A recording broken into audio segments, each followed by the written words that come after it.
अरे, आप ही लोग कहते रहते हो बचकानी हरकतें करता रहता हूं, ये देखिए कितनी बढ़िया बचकानी हरकत की है। बढ़िया सा ट्रैक्टर बनाया।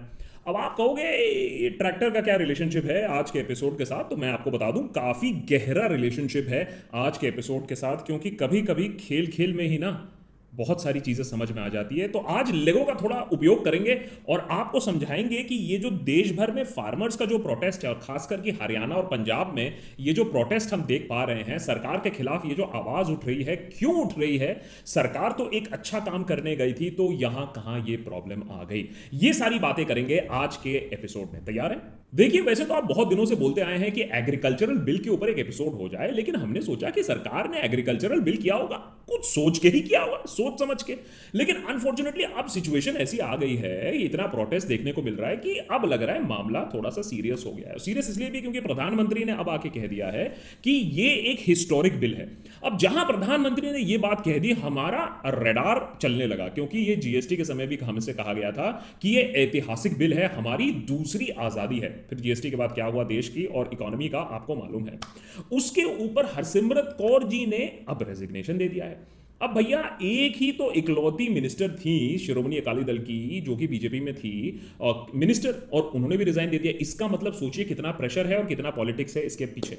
उसके ऊपर दिलजीत दोसांझ, जो कि पॉलिटिक्स में कभी घुसते नहीं है, rock star, pop star, Punjabi hit star, उन्होंने भी कह दिया कि वो फार्मर्स के साथ खड़े हुए। तो इसका मतलब है कि भाई काफी ग्राउंड स्वेल, काफी सपोर्ट है। एंड नॉट टू मेंशन 250 से ज्यादा फार्मर ऑर्गेनाइजेशंस हैं जो अब कह रही हैं कि वो इस हफ्ते और भी ज्यादा प्रोटेस्ट करेंगी as this bill goes into the Rajya Sabha. तो वहां भी और भी हमें स्ट्रीट प्रोटेस्ट और भी देखने को मिलेगा। इसके बीच में प्रधानमंत्री ने आके कह दिया है कि यह बिल लोगों के लिए अच्छा है, फार्मर्स के लिए अच्छा है, और लोगों को गुमराह किया जा रहा है। तो आज के एपिसोड में हम सिर्फ इतना पता करने की कोशिश करेंगे जो मेन मुद्दा है, जो मेन मुद्दा है जिसकी वजह से फार्मर्स इतना प्रोटेस्ट कर रहे हैं, वो क्या एक्चुअली मिसलीड किया जा रहा है लोगों को, या एक्चुअली एक इशू है जो सरकार को शायद थोड़ा सा कंसल्टेशन करके सुलझा देना चाहिए था, जिसकी वजह से फार्मर्स बहुत गुस्सा है। देखिए होता क्या है, और इसीलिए थोड़ा सा लेगो की ज़रूरत है हमें। ये तो मैंने जैसे आपको बताया हमारे फार्मर भाई साहब हैं, छोटा सा ट्रैक्टर है। अब हर फार्मर के पास तो नहीं है, लेकिन हम मान के चलते हैं प्रोग्रेसिव इंसान है, $5 ट्रिलियन इकोनॉमी बनने वाली है, तो हमने कहा कि हमारे फार्मर को एक ट्रैक्टर दे दिया जाए।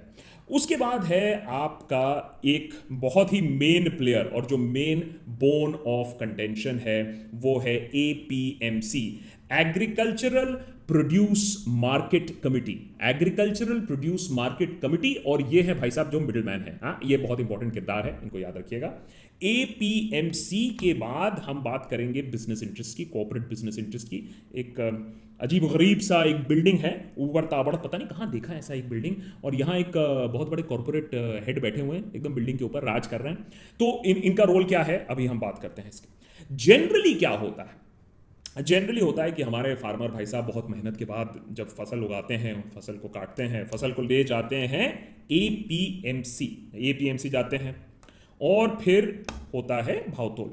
एपीएमसी मार्केट में, government controlled APMC market, regulated APMC market में और ऑक्शनिंग होती है, प्रोडक्ट्स की स्कैनिंग होती है, ऑक्शनिंग होती है, एक प्राइस डिस्कवरी मिलता है। तो फार्मर को मालूम चलता है कि अच्छा कितने पैसों में ये जो मिडिलमैन है ये मेरा प्रोड्यूस लेने के लिए तैयार है।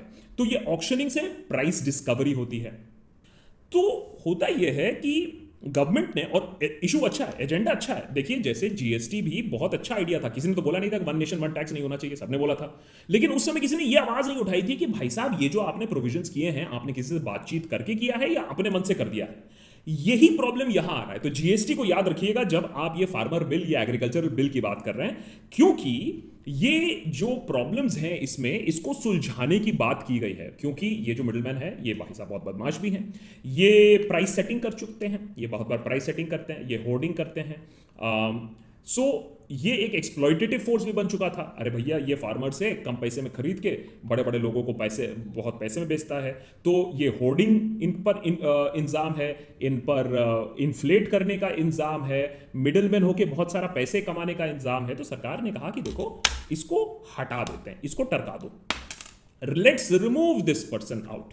जबकि इसमें कुछ कुछ चीजें अच्छी थी, जैसे कि प्राइस डिस्कवरी वगैरह वगैरह। और एक इंपॉर्टेंट चीज है, अगर आप इसको हटा भी देते हो, आपके एपीएमसी में एक जो बहुत अच्छा चीज है कि अगर इन्होंने नहीं खरीदा तो मिनिमम सपोर्ट प्राइस में जाके ये फार्मर अपना सामान बेच सकता है। ये बहुत कम फार्मर्स ने इंडिया में मिनिमम सपोर्ट प्राइस डिस्कवर किया है, लेकिन वो मिनिमम सपोर्ट प्राइस जब हर फार्मर डिस्कवर कर लेगा तो शायद फार्मर्स की हालत ऐसे में ही काफी अच्छी हो जाएगी। लेकिन मिनिमम सपोर्ट प्राइस में वो अपना प्रोड्यूस बेच सकता है एपीएमसी मार्केट में। तो ये रहा good and bad of the APMC market. Exploitation हो चुका है, एपीएमसी मार्केट परफेक्ट नहीं है, ये सब चीजें हमें बिल्कुल अच्छी तरीके से मालूम है। सरकार अब आके कहती है, और ये बाय द वे बहुत सारे सरकारों ने पहले भी कहा है, कांग्रेस ने भी इन अ वे कहा था, ऑफ कोर्स जिस रूप में अभी हुआ है विदाउट एनी कंसल्टेशन वो नहीं। सरकार आती है स्पाइडरमैन की तरह, स्पाइडरमैन के आके बोलती है कि ये देखो, डिशकुम डिशकुम डिशकुम डिशकुम, इसको हटाओ, मिडिलमैन हटाओ, डिशकुम डिशकुम डिशकुम डिशकुम, एपीएमसी साइड में कर दो। हाँ, एपीएमसी हम धीरे धीरे डिसमेंटल करेंगे, at least that is what the impression is. और वो कह रहा है कि भाई देखो, तुम जाओ और सीधे बात करो कॉर्पोरेट से। तो भाई हमारा बेचारा फार्मर यहां बैठा, ये इसने अपना ट्रैक्टर घुमाया और ये ले गया कॉर्पोरेट्स के पास। अब एपीएमसी के जगह सरकार कह रही है कि आप कॉर्पोरेट्स के साथ डायरेक्टली डील कर सकते हो, एपीएमसी के साथ डील करने की क्या जरूरत है। और यही आता है प्रॉब्लम। थॉट प्रोसेस बहुत अच्छा है, अनलॉक कर दो, वन नेशन वन मार्केट कर दो, आइडिएशन बहुत अच्छा है, लेकिन प्रॉब्लम कहां आती है? देखिए, मोटा मोटा अगर हम समझने की कोशिश करें सरकार ने क्या करने की कोशिश की है, वो है कि ये एपीएमसी वाले मार्केट को हटा के बोला है कि फार्मर भाई साहब आप डायरेक्टली कॉर्पोरेट्स के साथ इंगेज करिए। Corporate, farmer, no middleman, middleman को काट दो और फार्मर को कॉर्पोरेट के साथ मिला दो। क्यों? क्योंकि नरेंद्र मोदी का प्रॉमिस है कि farmer income has to double by 2022, और उसको करने के लिए ये एक बहुत अहम रास्ता देखा जा रहा है। इन थियोरी बिल्कुल सही बात है, इन थियोरी मिडिलमैन को हटा देना चाहिए, फार्मर को एम्पावर कर देना चाहिए। लेकिन क्या फार्मर हमारा उतना एम्पावर्ड है? लेकिन क्या ये जो चीजें की गई हैं और जो चीजें बताई गई हैं इस बिल में, वो फार्मर को ज्यादा एम्पावर करती हैं या कॉर्पोरेट स्ट्रक्चर को ज्यादा एम्पावर करती हैं? वो देखने वाली बात है।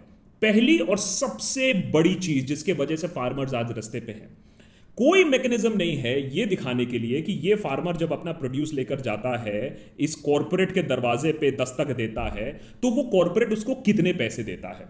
अगर उस साल फसल बहुत ज्यादा हुई हो तो कॉर्पोरेट कौड़ियों के दाम देकर भी उसको ले सकता है। कोई मैकेनिज्म नहीं है ये पता करने के लिए कि मिनिमम सपोर्ट प्राइस मैच हुआ है नहीं। फार्मर्स कह रहे हैं कि और कुछ मत करिए, ये इशू कर दीजिए कि मिनिमम सपोर्ट प्राइस से नीचे आपका इतना बड़ा कॉर्पोरेट नहीं खरीद सकता है। सरकार ने उस सवाल पर कोई जवाब नहीं दिया है। तो ये रहा सबसे बड़ा प्रॉब्लम कि मिनिमम सपोर्ट प्राइस मीट होता है या नहीं। दूसरा, प्राइस डिस्कवरी कैसे होगा? यहां कम से कम मंडी में, चाहे अच्छा हो या अच्छा ना हो, एपीएमसी में कम से कम ऑक्शन होता था और पता चलता था एक प्राइस डिस्कवरी।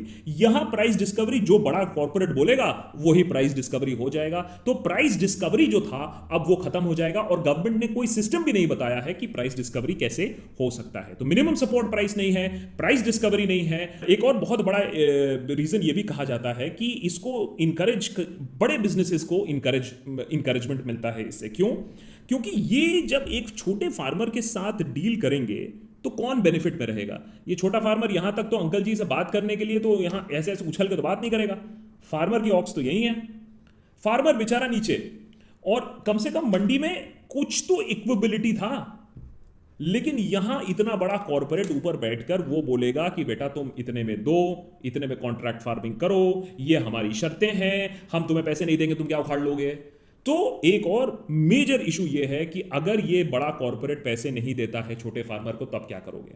अब इसमें एक और प्रॉब्लम है कि गवर्नमेंट ने कहा है कि ये जो डिस्प्यूट रेजोल्यूशन है ये कोर्ट में नहीं, ये ब्यूरोक्रेट्स के हाथ में ज्यादा पावर दी गई है। तो डिस्प्यूट रेजोल्यूशन में भी क्लियरली कॉर्पोरेट को ही ज्यादा फेवर किया गया है, उसको ज्यादा बेनिफिट्स मिल रहे हैं। अगर एक डिस्प्यूट हुआ और पैसे ना भी मिले तो ये भाई साहब इनसे बात तक भी नहीं कर पाएंगे। वही चीज बोली जा रही है कॉन्ट्रैक्ट फार्मिंग में भी कि आपने, बड़ा कॉर्पोरेशन ने आके बोल दिया फार्मर को कि तुम कॉन्ट्रैक्ट फार्मिंग करो, लेकिन कल को उल्टा हो गया तो वो बेचारा कहां कहां दर दर की ठोकरें मारेगा, खाएगा।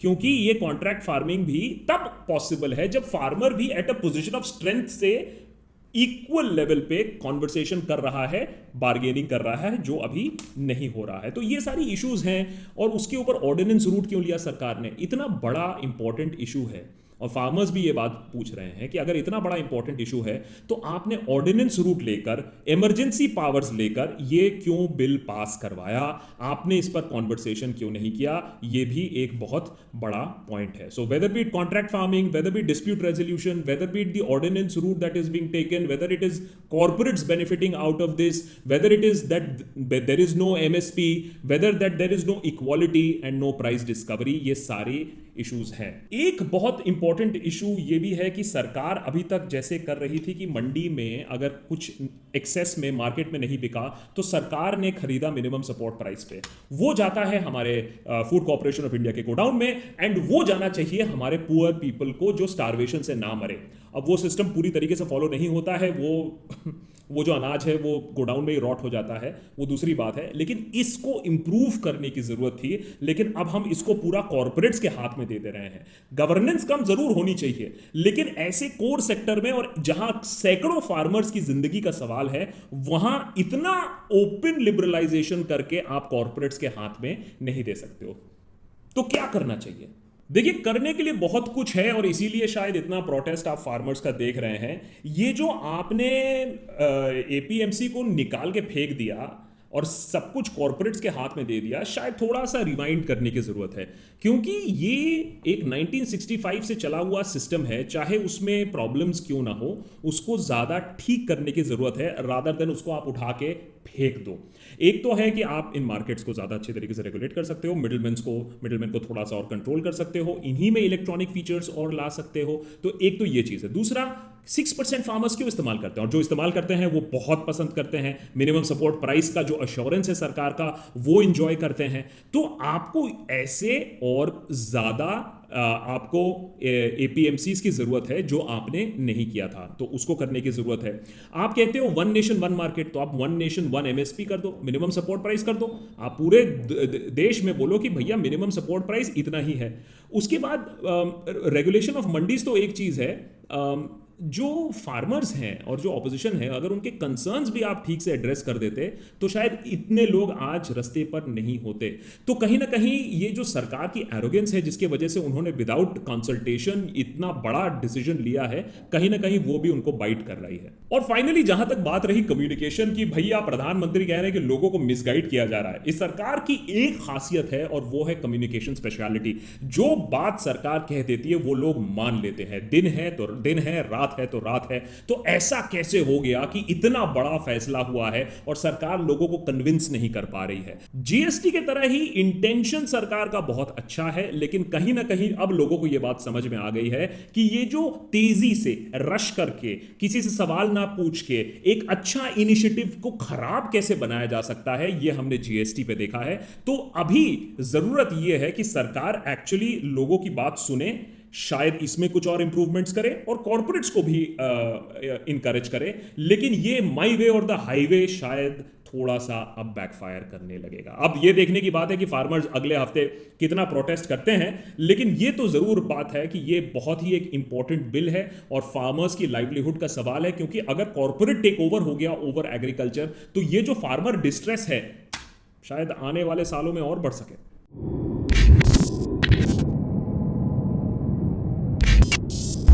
जाने से पहले quick thanks to Kuvera for sponsoring this episode. Kuvera एक ऐसा ऐप है जिससे आप अपने सारे इन्वेस्टमेंट्स डिजिटली मैनेज कर सकते हैं. आप डायरेक्टली म्यूचुअल फंड खरीद सकते हैं, डिजिटल गोल्ड खरीद सकते हैं और आप 1000 से ज्यादा यूएस स्टॉक्स भी खरीद सकते हैं. अगर आप सोच लीजिए $10 इन्वेस्ट करते हैं यूएस स्टॉक्स में, तो आपके अकाउंट में $10 एक्स्ट्रा कुवेरा की तरफ से है. सो इंटरनेशनल मार्केट्स में भी एक्सपेरिमेंट आप जरूर कर सकते हैं अगर आपके पास अभी घर बैठे थोड़ा सा टाइम है और आप अपने स्किल्स को और अपने सेविंग्स और इन्वेस्टमेंट स्किल्स को बढ़ा रहे हैं, तो जरूर ट्राई करिएगा Kuvera. Not only that, robo advisory के थ्रू आपका पूरा जो फ्यूचर इन्वेस्टमेंट है आप मैनेज कर सकते हो ऑन कुवेरा. नीचे मैंने डाउनलोड लिंक पे कुवेरा का लिंक देकर रखा है, जरूर एक बार ट्राई करिएगा. The app is free of cost. Thanks for watching more information. और आपको आशा करता हूं ये एपिसोड भी आपको पसंद आया होगा. अब ज्यादा लेगो से भी नहीं, लेकिन कभी कभी लेगो से भी खेलना जरूरी होता है. Thanks for watching. अच्छा लगा, बुरा लगा, कॉमेंट सेक्शन खुला हुआ है.